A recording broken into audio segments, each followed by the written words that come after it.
Nuevo bloque de Meridiano 64. ¿Qué es la encefalitis equina? ¿Cómo se contagia? ¿La puede tener el ser humano? ¿Solamente los caballos? Este va a ser alguno de los temas que vamos a conversar con el magíster en salud pública. El especialista es amigo de la casa. Estamos hablando del doctor Oscar Atienza. Doctor Atienza, ¿cómo le va? Muy buenas noches. ¿Qué tal? ¿Cómo está, Gabriel? Como siempre, gracias por la invitación. Es un placer recibirlo, doctor. Bueno, queremos saber qué es la encefalitis equina, qué produce. Es una nueva enfermedad, en realidad no tan nueva. Fue erradicada de la Argentina por allá por el año 76, es decir, dejamos de tener casos.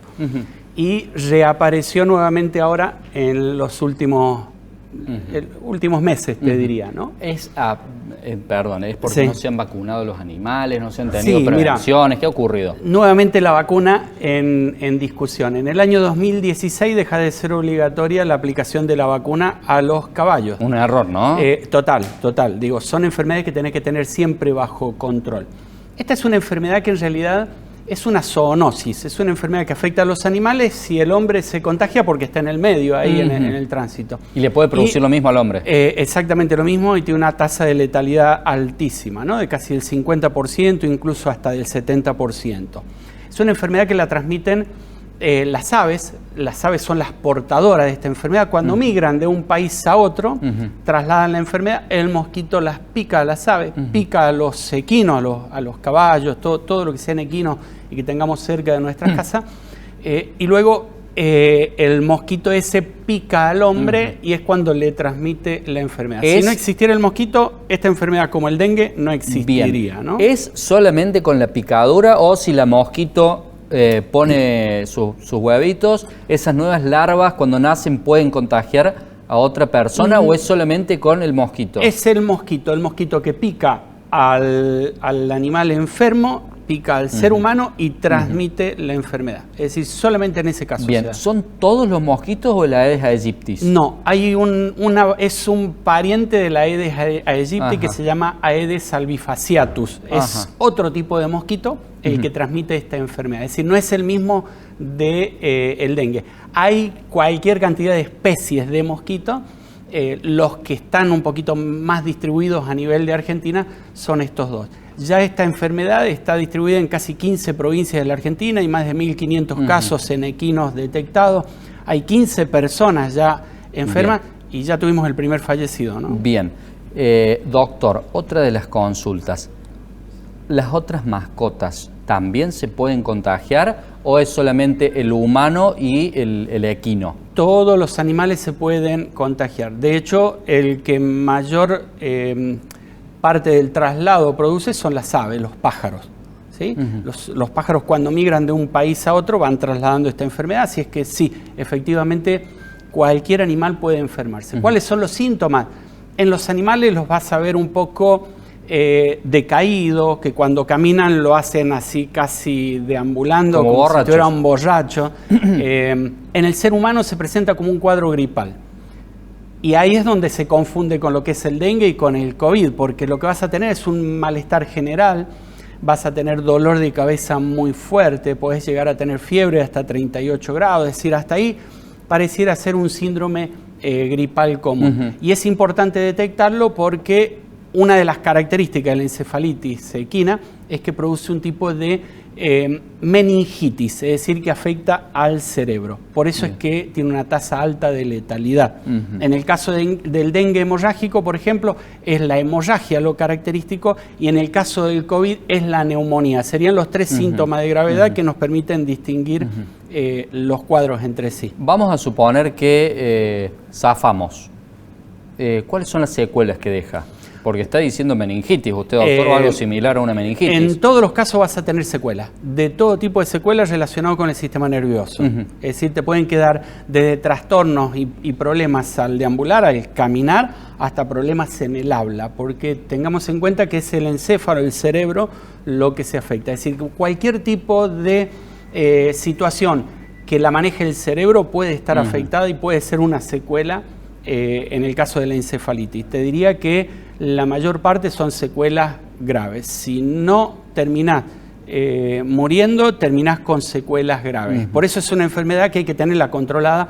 Hay que vacunar a los equinos. Eso tiene que volver a instalarse como obligatorio. No me diga, doctor, que las autoridades sanitarias todavía no volvieron a hacer que sea obligatoria la vacunación. No te lo digo.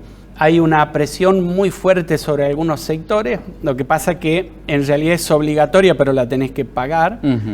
Y son vacunas costosas, ¿no? De todos modos, bueno, tampoco también, es que habían. Sí. No habían en stock. Bien. Se han mandado a fabricar para poder tener un stock de muy poquitas dosis. ¿Se fabrican en nuestro país? ¿Vienen del extranjero? Sí, se fabrican acá en la Argentina. En ese sentido no hay ningún tipo de problema, pero se han mandado a pedir ahora para que se puedan fabricar y tener un stock de dosis para mantener controlada la situación. Si usted me permite, doctor, la vez pasada que usted vino aquí, 2 o 3 meses, no más, fuera del aire conversábamos y usted me dijo, vamos a volver a tener muchos casos de COVID-19, todavía no había llovido una gota, estábamos en una sequía espantosa, nos dijo, y si llueve vamos a tener el problema de los mosquitos. Estamos de nuevo con COVID-19, tenemos tantos mosquitos que no sabemos qué hacer. ¿Cómo va a pasar esto? Bueno, una vez más te lo dije, digo, esto iba a pasar, porque las curvas epidemiológicas digamos, dibujan comportamientos que son fáciles de predecir. De hecho, 6 meses antes yo te puedo predecir cualquier movimiento epidemiológico de cualquiera de estas enfermedades.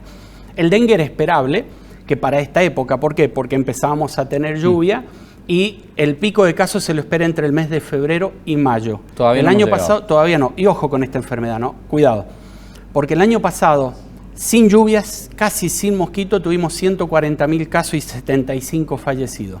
Este año, yo calculo que vamos a llegar a cerca de los 2 millones de casos de dengue, ¿no? 2 millones, 2 millones de casos. Entre 1 millón y 2 millones va a estar en el mes de junio. Un 5% de la población va a haber sufrido dengue. Sí, porque no se está haciendo nada para poder frenarlo. Y ojo, que cuando vos te contagias por segunda vez de dengue, y no es para asustar, simplemente para que la gente tome medidas. ¿Y estas maquinitas de humo que pasan? Eso no sirve para nada. Así. Ni ¿Por siquiera. qué? Porque para que eso funcione, tenés que hacer un trabajo sincronizado en toda la ciudad. Tenemos 400 barrios, no sé cuánta cantidad de cuadras tenemos, y tenés que cubrirlas de modo simultáneo a todas, y eso lo que hace es matar el mosquito en vuelo. También mata muchísimos insectos que son depredadores del mosquito, así es que no sé, hay que... ¿Y mata las abejas mejor. También? ¿Están en peligro de extinción? Sí, las puede matar. Abejas, avispas, todo insecto en vuelo puede llegar a ser afectado. Por eso es que tampoco es... Y además la campaña tiene que ser sincrónica en toda la ciudad. Es imposible hacer eso con el tamaño que tiene Córdoba, con el ejido municipal más grande del mundo. Olvídate, eso no sirve para nada más que para decir se está haciendo algo. No tiene ningún tipo de efecto. La mejor herramienta para erradicar el dengue es el descacharrado. Es decir, eliminar todo recipiente de agua limpia dentro de la casa, floreros y todo lo que tengamos, qué sé yo, alguna plantita que siempre tiene un tallo puesto ahí, eso hay que eliminarlo. Mirar nuestros patios, todo lo que junte agua, hasta tapitas de gaseosa, nuestros techos, cubiertas viejas, tarros, todo lo que acumule agua, volcarlo y eliminarlo. Es lo mejor. El mosquito es muy raro que supere los 100 metros de vuelo en el transcurso de su vida. Es decir, que si tenés mosquito en tu casa, a menos de 100 metros. Puedo asegurar que a menos de 100 metros tenés algún recipiente. No hay que trabajar con los vecinos en esto. Bien. Doctor, ¿y el COVID? Bueno, y el COVID estamos atravesando ya, no sé, el pico 700. Hay que vacunarse de nuevo, sobre todo la gente de riesgo. Sí. Tenés que asegurarte de tener una vacuna en los últimos 12 meses, porque lo que está volviendo es el COVID grave. ¿Por qué? Porque la mayor parte de los argentinos en los últimos 12 meses... el nombre, ¿cómo era Omicron, la grave? ¿Cuál era la grave? Omicron, no, pero la que está ahora se llama Pirola. Pirola. Es Pirola, es una nueva como variante. Ese restaurante que estaba ahí en el CPC Arguello. Casi te diría que es una nueva especie dentro del COVID, ¿no? Es muy grave. ¿Le podríamos decir COVID-23 o...? Es posible. Tenés Italia, por ejemplo, sistema de salud colapsado, sin cama de terapia. España, con un estado de gripe generalizado en toda la población. Estados Unidos, 1 de cada 23 estadounidenses está con COVID. Los sistemas sanitarios nuevamente en alerta. Y acá en la Argentina estamos más o menos con la situación bajo control. El que tiene una dosis a menos de 12 meses, ¿la pasa como un catarro? La va a pasar como un catarro, quizás no tan leve, quizás le pegue un poquito fuerte, pero los que no tienen vacunas en los últimos 12 meses, sí se está viendo ya que empiezan a llegar a los hospitales cuadros un poquito más graves. Para que te des una idea, de 80 casos detectados que teníamos en diciembre, hoy tenemos 500 casos detectados por día, lo que te da una proyección de aproximadamente 100 a 150 mil casos reales diarios en la Argentina. Lo que pasa es que no estamos haciendo testeos masivos, se testea solamente a la persona que llega a los hospitales y que tiene algún grado de gravedad. Bien. Doctor Oscar Atienza, le agradecemos por este recorrido, por la encefalitis equina, el dengue, el COVID, toda esta información que siempre es bueno tener. Gracias a ustedes por... Seguramente próximamente lo vamos a estar invitando de vuelta. Gracias, como siempre. Hacemos una breve pausa, ya volvemos con más Meridiano 64.